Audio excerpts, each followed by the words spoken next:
నమస్కారం.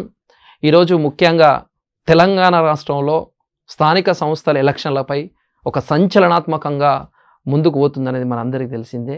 ఈ యొక్క రిజర్వేషన్లు స్థానిక సంస్థల్లో 42% రిజర్వేషన్లు కల్పించడం, దీన్ని ఏ విధంగా అడ్డుకోవాలి, ఏ విధంగా కుట్రలు చేసి ప్రణాళికలు చేసి ఆపాలని అనేక మంది దీని మీద కుట్రలు చేయడం చాలా బాధాకరమని తెలియజేస్తున్నాను. బీసీ రిజర్వేషన్లను అడ్డుకోవడం అనేది ఒక దుర్మార్గమైన చర్య అని ఈ సందర్భంగా తెలియజేస్తున్నాను. వారందరికీ ఓటు అనే ఆయుధంతో బుద్ధి చెప్పే రోజులు దగ్గరికి వచ్చాయని ఈ సందర్భంగా తెలియజేస్తా ఉన్నాను. దశాబ్దాలుగా బీసీలు తమ హక్కుల కోసం, స్థానిక సంస్థల్లో తగిన వాటా కోసం, జనాభా దామాషా ప్రకారం రిజర్వేషన్ల కోసం, సామాజిక న్యాయం కోసం మేమెంతో మా వాటా అంటూ పోరాడుతున్నాం. ఈ పోరాటం ఫలితంగానే తెలంగాణ రాష్ట్ర ప్రభుత్వం 42% రిజర్వేషన్లు కల్పించిన విషయం జగమంతా తెలిసిన విషయమే. అయితే కానీ ఈ నిర్ణయాన్ని అడ్డుకోవడానికి కొంతమంది పక్కా ప్రణాళికలతో కుట్రలు పన్నుతున్నారనేది చాలా బాధాకరమని తెలియజేస్తున్నాను. సామాజిక న్యాయం కోసం, సమానత్వం కోసం చేసే పోరాటం నేరమా అని ఈ సందర్భంగా నేను ప్రశ్నిస్తూ ఉన్నాను.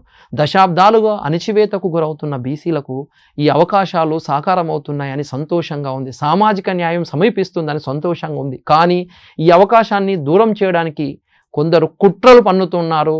ఇలాంటి వారిని ప్రజాస్వామ్యంలో తగిన మూల్యం చెల్లించాల్సిందే అని ఈ సందర్భంగా నేను తెలియజేస్తున్నాను. మీ యొక్క ఈ కుట్రలు వ్యూహాలు ఆగకపోతే రాబోయే రోజుల్లో ప్రజలు ఓటుతోనే బుద్ధి చెప్పాల్సిన సందర్భం ఏర్పడ్డదని తెలియజేస్తూ ఉన్నాను. రాజ్యాంగపరంగా, సామాజిక న్యాయపరంగా, జనాభా ఆధారంగా రిజర్వేషన్లు అనేటివి అవసరం. ఉదాహరణ మనం తమిళనాడు చూసుకుంటే 50% కంటే ఎక్కువ ఉన్నాయి. అక్కడ న్యాయం జరిగితే బాగానే ఉంది, మరి ఇక్కడ ఎందుకు జరగకూడని సందర్భంగా నేను ప్రశ్నిస్తున్నాను. బీసీలను అనగదొక్కే కుట్ర జరుగుతూ ఉంది. ఇది సామాజిక న్యాయానికి తూట్లు, సామాజిక న్యాయానికి విరుద్ధమని తెలియజేస్తూ ఉన్నాను.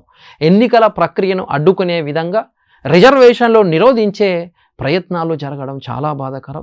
ఇది కేవలం చట్టపరమైన పోరాటం కాదు, ఇది బీసీల ధర్మ యుద్ధం అని ఈ సందర్భంగా తెలియజేస్తున్నాను.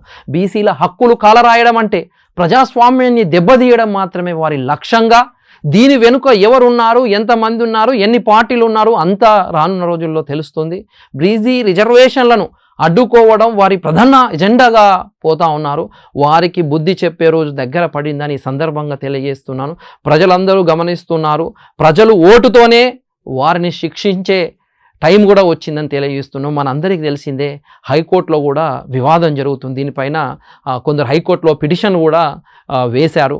అయితే వారి వాదన ప్రకారము ఏందంటే, ఈరోజు ముఖ్యంగా వారి వాదన ఏందంటే, ఈ మొత్తం రిజర్వేషన్లు 50% మించరాదని. ఉదాహరణ సుప్రీంకోర్టు తీర్పిచ్చింది. ఏది మన K Krishnamurthy versus union of India కేసులో కూడా ఏం చెప్పారనే దాని ప్రకారం చేశారు. అయితే ఈ తెలంగాణ పంచాయతీరాజ్ చట్టం 2018లో 50% పరిమితి పెట్టారనేది వాళ్ళ వాదన. అయితే అప్పుడు 26% బీసీలకు, ఎస్సీలకు 15%, ఎస్టీలకు 9 ఇచ్చి మొత్తం 50% ఉంది. అయితే ఈ 42% ఇస్తే మించిపోవద్దనేది హైకోర్టులో దాఖలు చేశారు. కానీ గత దశాబ్దాలుగా బీసీలకు జనాభా దామాషా ప్రకారం మాకు రిజర్వేషన్లు కావాలని మేము పోరాడుతున్నాం. ఇది బీసీల భవిష్యత్తు, ఇది బీసీల సామాజిక న్యాయం, సమానత్వం కోసం మా పోరాటం జరుగుతుంది అని తెలియజేస్తూ ఉన్నాను. ఇలాంటి రిజర్వేషన్లను మేమెంతో మా వాటా అంతా అనే ఇలాంటి రిజర్వేషన్లను మీరు అడ్డుకోవద్దని ఈ సందర్భంగా నేను తెలియజేస్తున్నాను. జై బీసీ, జై పూలే.